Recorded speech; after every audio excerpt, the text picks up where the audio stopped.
heredar la baronía de todos los nombres que arrasaron la tierra que yo arraso sin querer, mirar de frente con sus ojos y el peso de todo cuanto vieron, siglos de parpadeos, conquistas, miserias. Y cuanto yo deseo se guarda invisible, encerrado tras la habitación propia de mi segundo apellido, de todos los segundos apellidos condenados incluso a la masculinidad del sustantivo, presas de un lenguaje culpable, ¿qué es sino la falta de inocencia? Deseo ser un imprudente legatario de quienes siempre calladas lucharon en las únicas guerras que importaron, sin armas, con miedo frente al miedo, con la sal y la acidez de todas las lágrimas derramadas, enfrentadas a la ira desde la trinchera del silencio, con unas manos usurpadas a la libertad de elegir ser libres, asesinadas pero no muertas por la tiranía de la renuncia exigida.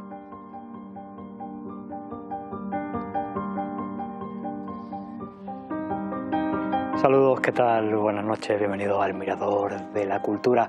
Maneras de conjugar el tiempo, ese es el título del primer libro de poesía del escritor, del periodista Juanjo Ibáñez, que nos acompaña esta noche aquí en el plato. Muy buenas noches, Juanjo.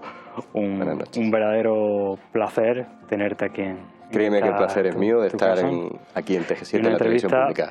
Juanjo, que te decía hace un momento, me hace especial ilusión porque hace ya muchos años, cuando publiqué mi primer libro de poesía, la primera entrevista que me hicieron, una de las primeras, me la hiciste tú en Radio Granada. Ha llovido, ¿eh? Con lo cual, doblemente ilusión me hace esta entrevista. Es bonito, es bonito. Estos regalos que nos hace la profesión son muy bonitos.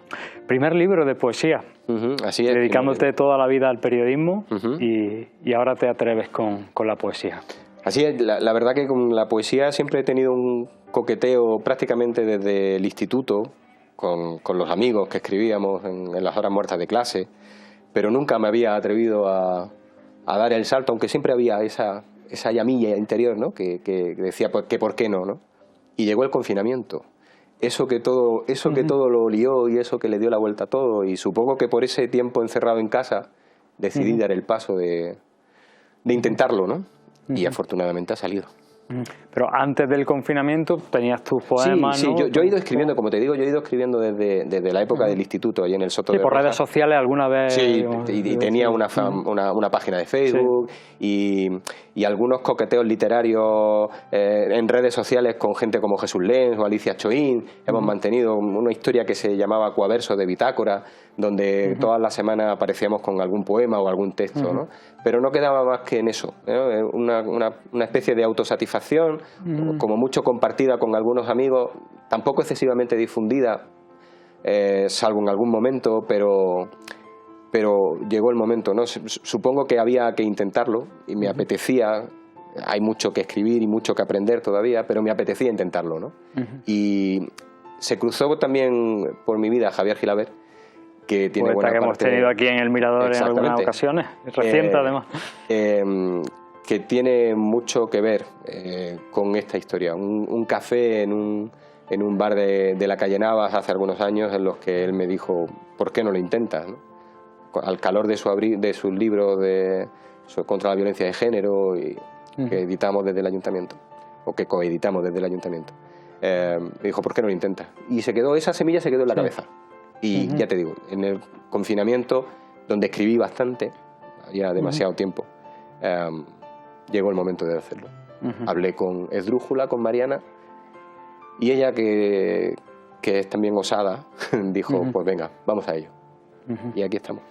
Claro, hay mucha gente que escribe y cuando le pregunta dice, no, yo escribo para mí, pero el acto de la poesía, sin un lector, sin un receptor, como que se queda a medias, ¿no? Completamente de acuerdo. Yo no solo la poesía especialmente, pero no solo la poesía. Yo siempre he pensado que escribir es un gesto que has de compartir. Está bien escribir para uno mismo, no lo critico, pero hay un paso más, y es compartirlo. Hacer de tu texto el texto de otros. Y a mí eso me faltaba. Creo que había llegado el momento de intentarlo, y es por lo que di el paso. Se suele vincular, Juanjo, la poesía como la expresión del yo íntimo, de lo más propio de una persona. Empieza el libro con un poema que se llama precisamente Autorretrato. ¿Qué hay de ti realmente en tus poemas y qué hay de la poesía como género de ficción, que también lo es? De mí hay mucho, y negarlo sería mentirme. Otra cosa es que todo lo que esté ahí de mí obedezca a algo que realmente sucediera. Pero ahí estoy yo. De hecho, este libro, Maneras de conjugar el tiempo, tiene una estructura triple. Está dividido en pasado, en presente y en un futuro imperfecto, porque he utilizado este libro como para saldar una serie de cuentas conmigo mismo. Muchos poemas de atrás que se han reescrito para este libro y que obedecían a un momento personal mío, no excesivamente bueno, pero que he utilizado en este momento para saldar esa cuenta, ¿no?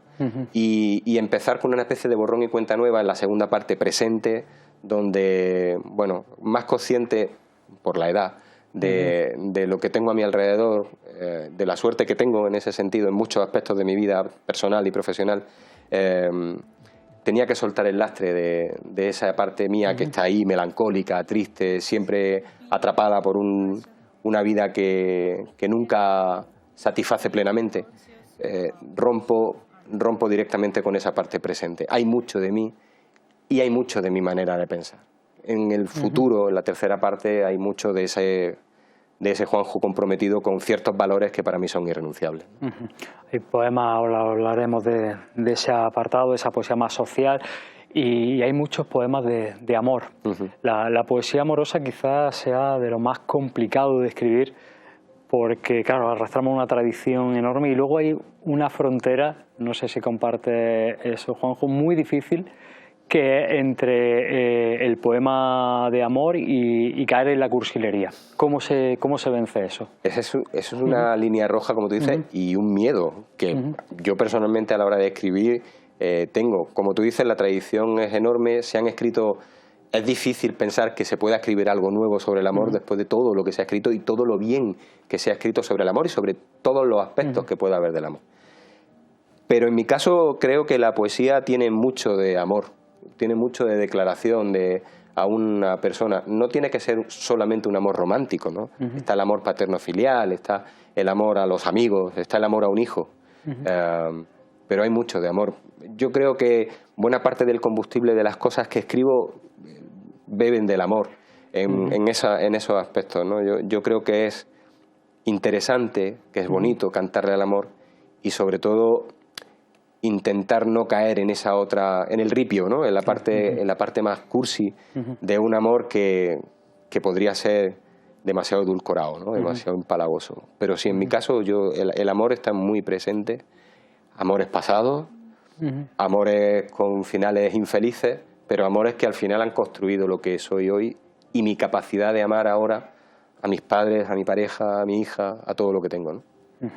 De un libro de poemas dice mucho también que citas lo van adornando, que citas van trufando todo el libro. En este caso empieza el libro, la primera cita es de una fadista, de Marisa. En mi vida la música está muy presente. Yo no recuerdo ningún momento de mi vida donde la música no esté presente. Y de hecho, muchas cosas de las que escribo parten de una letra de alguna canción o alguna referencia musical. Soy un fan del fado, me encanta el fado. Y al hilo del título del libro, esas maneras de conjugar el tiempo, de una presencia omnipresente del tiempo en todo el libro, me encontré hace tiempo con esa canción de Marisa, El tiempo no para, donde en cierto modo hay cierto paralelismo, ¿no? Con lo que yo intento contar en ese libro y lo que ella cuenta, ¿no? Ella habla de la vida que se va, ella dedicada al mundo de la música, haciendo giras mundiales y no pudiéndole dedicar tiempo a su hija. Esa canción va de eso. Ese tiempo que no para es el tiempo que a mí también me obsesiona y me preocupa. Y sí, está ahí por eso, por la similitud y porque creía fundamental que la música tenía también que empezar el libro, de alguna manera. La música está presente en el libro, no solo en esa cita, otra que hay de Quique González, si no me equivoco, pero desde el prólogo ya hay una declaración de intenciones porque lo hace nada más y nada menos que Nani Castañeda, ¿no?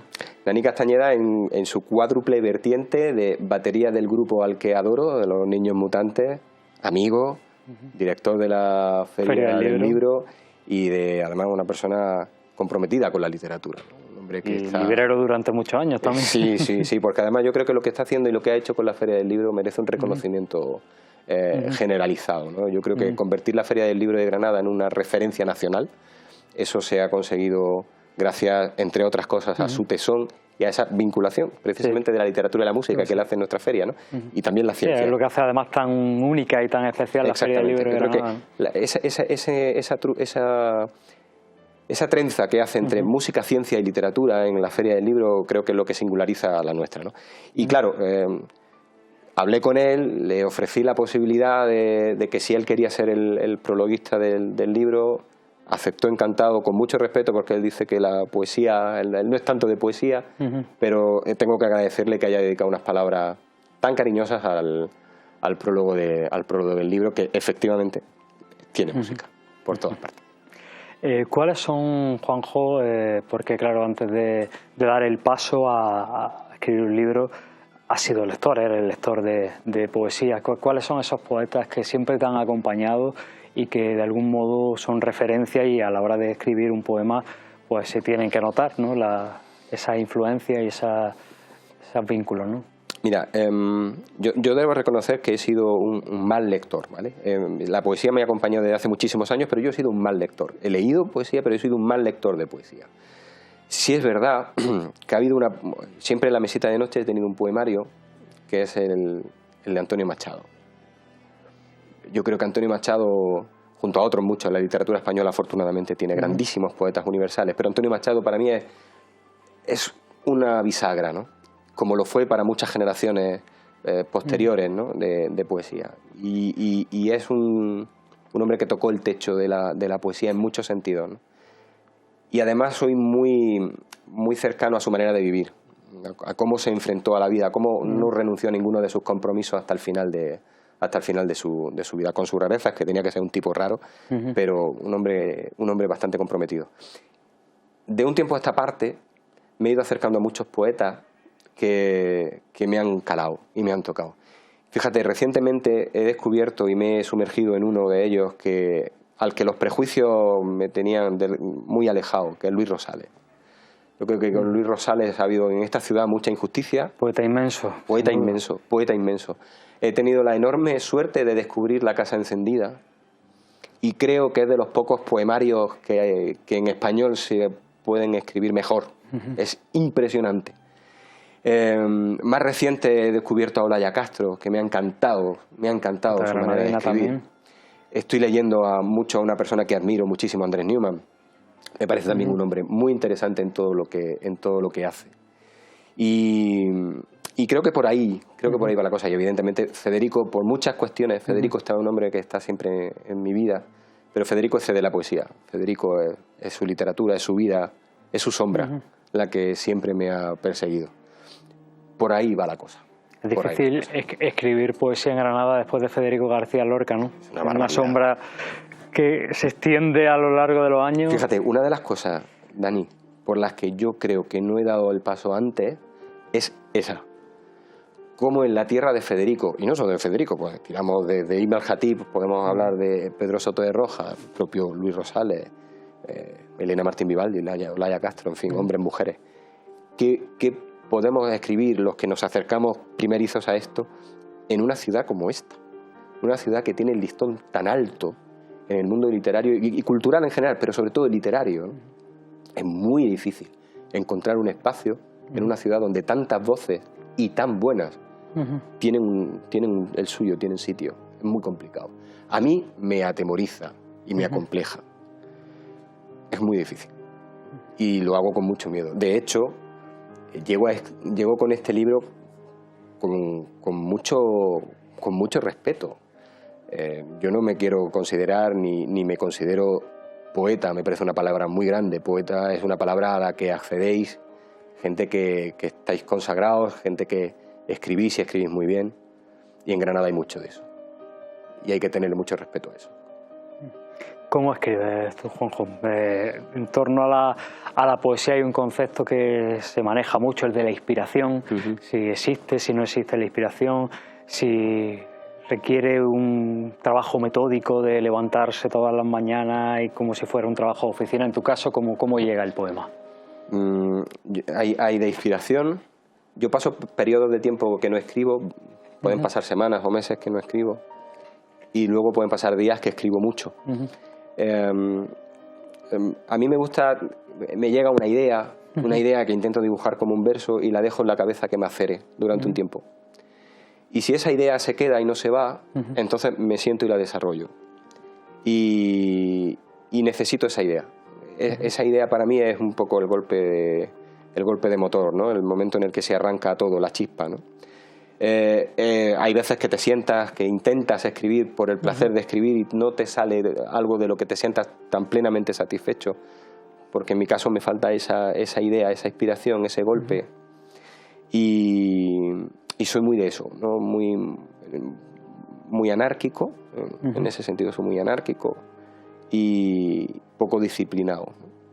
Pero sí es verdad que cuando me llega esa idea intento exprimirla e intento podar luego esa rama de la que me puede salir algún plantón y plantarlo para que crezca otra cosa.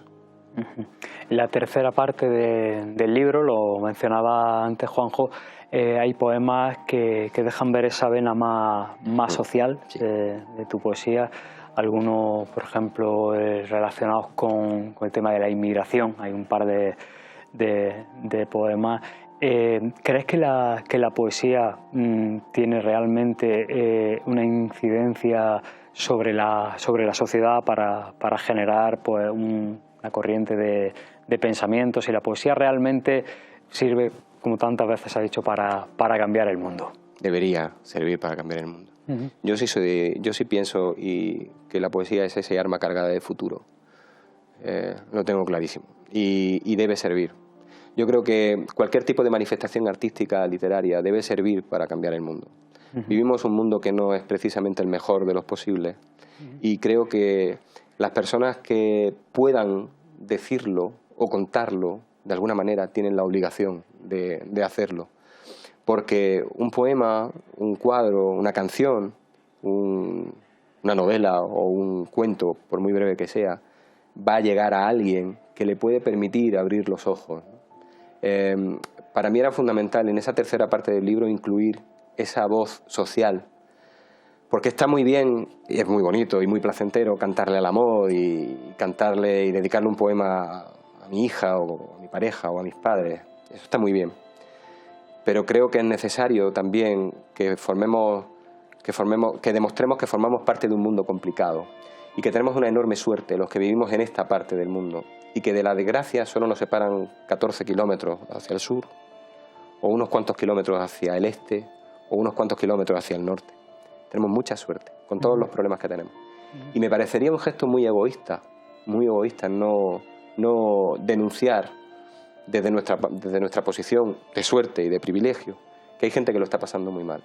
De ahí viene el tema de los poemas de la inmigración. Pero me pasa lo mismo como el que he leído al principio con la violencia de género, ¿no? Dice mi maestra en feminismo, una de ellas, María Arnedo, que los hombres tenemos que ser aprendices de feministas. Nos cuesta mucho trabajo ser feministas y es verdad porque hemos sufrido siglos de patriarcado, ¿no? de micromachismos que nos han hecho como somos, ¿no? Yo tengo 1000 defectos y 1000 micromachismos en mi cuerpo.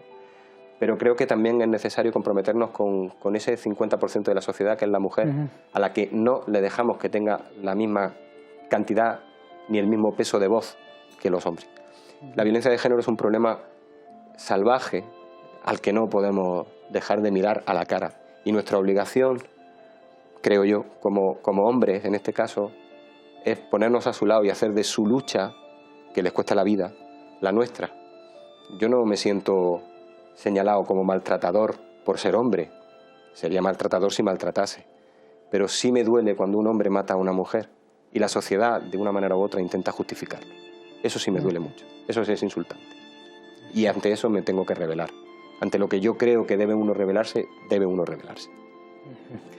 La poesía, a pesar de, estoy contigo, que puede, no sé si cambiar el mundo, pero sí puede cambiar a las personas que luego van a cambiar el mundo, pero sin embargo sigue siendo un género, Juanjo, que uno entra a una librería y con suerte, si tienes, salvo muy contadas excepciones, pero suelen estar en la última esquina, muy residual, y no es un género que uno va a unos grandes almacenes y se encuentra montañas de libros de poesía. Desgraciadamente no es así. Eso, ¿por qué sigue pasando eso con la poesía? ¿Por qué sigue siendo la hermana pobre de la literatura? Y fíjate, ¿no? Cuando las generaciones literarias de nuestro país han dado grandísimos nombres a la historia de la literatura, que son poetas, básicamente, que son poetas. Incluso cuando escribían otras cosas, Federico, el teatro, hacían poesía. Pues, no lo sé, esa consideración de la poesía como un género menor o un género erudito está ahí presente. También es verdad, y ahí hay que ejercer algo de autocrítica, ¿no? Hay muchos autores, hay mucha poesía excesivamente críptica, que es verdad que forma parte del universo íntimo del poeta, pero creo que mete mucha distancia con el lector. Sobre todo con lectores que hoy día en muchos casos no están excesivamente bien formados, porque formamos parte de la generación de la pantalla, del móvil, de las redes sociales, donde invitar a la reflexión es casi un insulto, ¿no? Necesitamos titulares de tamaño grueso, breves, concisos, da igual que sean verdad o mentira, pero necesitamos ese tipo de información. En el momento en el que invitas a reflexionar con un texto un poco más complejo, causa un inmediato rechazo. Quizá puede ser eso. Yo, de todas maneras, te puedo asegurar que en mi pequeña y modesta biblioteca particular hay mucha poesía y hay cada vez más poesía, porque también es verdad, y eso lo lanzo desde aquí, que encontrar una voz de un o una poeta contando algo tiene mucha más fuerza que el mejor y el más grande de los bestsellers. Porque la poesía, si algo tiene de mágico, o al menos para mí, o de esencial, es precisamente como en espacios muy cortos, en un terreno de juego muy pequeño, puede condensar tanta sentimentalidad, tantas cosas que decir. Y cuando tú descubres eso, te encuentras la satisfacción de disfrutar de un libro de poesía. Yo creo que es importante que la poesía siga ocupando o crezca en las librerías, pero sobre todo lo que es importante es que, aunque queden en anaqueles pequeños, haya más lectores de poesía. A mí que haya más o menos libros de poesía en la librería me da igual, siempre que haya más lectores de poesía. Porque una cosa llevará a la otra, pero en cualquier caso, ojalá algún día tú o yo nos veamos haciendo cola en una librería detrás de mucha gente que está comprando libros de poemas. Sobre todo que compre libros. Mira lo que llevo aquí, lee y deja leer, sobre todo comprando libros. Me preocupa que no se lea tanto como se debe, pero es importante que la gente se acerque a la poesía. Pues con esa reflexión tenemos que terminar, Juanjo, ¿Ya? Pero me gustaría que nos leyeras para finalizar un poema más de estas maneras de conjugar el tiempo. Bueno, pues voy a leerlo. Te doy las gracias a ti, Dani, doy las gracias a todos los trabajadores de TG7, como siempre, por su amabilidad. Voy a leer Soy de ti, que es el libro con el que empieza la segunda parte. Hay una cita al principio de Ángel González, uno de esos poetas que están ahí, que me parece también imprescindible. Y dice así el poema. Soy porque vivo en tu boca, porque tu memoria sabe recorrer los itinerarios invisibles de tus dedos en mis días. Soy porque me piensas cuando yo, ajeno a mi propio ser, me olvido arrastrado por la inercia. Soy porque estoy en el eco de tus palabras más íntimas, las susurradas por tus manos en noches insomnes. Sin tu memoria muda sería solo una huella pisada por otras huellas, un silencio, un punto suspensivo, una sombra descosida, una copa vacía, un estante sin libros, una pendiente al vacío. Vivo en deuda con tu vida, te debo el ser mientras me pienses, ser alguien para un tú perfecto en toda su imperfección, alguien como yo, tan inmerecidamente tuyo. Muchísimas gracias, Juanjo. Y hasta aquí llega por hoy el tiempo de la cultura en TG7. El Mirador de la Cultura volverá el próximo jueves, como todas las semanas, aquí en la televisión pública de Granada. Les dejamos invitándole a que se acerquen a su librería más cercana o incluso a la propia sede de la editorial Esdrújula, que además se acaba de abrir una sede estupenda en la calle Las Flores, y allí podrán conseguir esta manera de conjugar el tiempo de Juanjo Ibáñez. Buenas noches.